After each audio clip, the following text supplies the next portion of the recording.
खैरपुर में खबर शामिल कंदाल हूं नाज़रीन। हिते खैरपुर ऐं भरपासे वारनि इलाइक़नि में गैस्ट्रो वबा ते ज़ाब्तो न अची सघियो आहे। गैस्ट्रो वॻे वधीक 60 ॿारड़ा इस्पताल में दाख़िल थी विया आहिनि। इस्पताल में बिस्तरनि जी पिणु खोट पैदा थी वई आहे।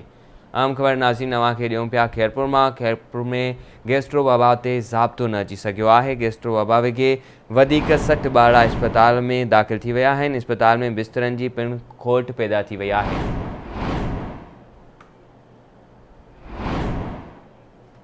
आम ख़बर है नाज़रीन अवांखे खैरपुर में ॾियूं पिया खैरपुर ऐं भरपासे वारनि इलाइक़नि में गैस्ट्रो वबा ते ज़ाब्तो न अची सघियो। गैस्ट्रो वॻे वधीक 60 ॿारड़ा इस्पताल में दाख़िल थी विया आहिनि।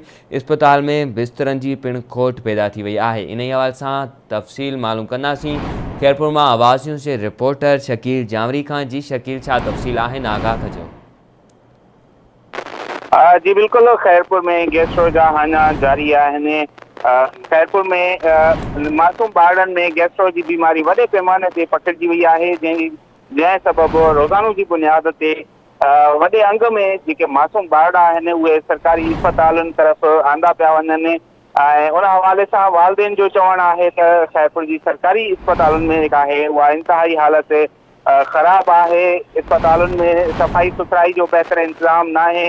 नई जेको आहे वालदेन मुताबिक़ बहितर इलाज भी न पियो कयो वञे। खैरपुर जे सान्यावंदनि बार बार इहो मुतालबो कयो आहे त खैरपुर में वधंदड़ गैस्ट्रो जे केसनि जो नोटिस वरितो वञे ऐं उन हवाले सां जेको आहे खैरपुर जी इंतज़ामिया तोड़े सिंध हुकूमत खे उपाउ वठणु घुरिजनि। जी, अवां जी वॾी महिरबानी शकील, आगाही ॾियण जे लाइ।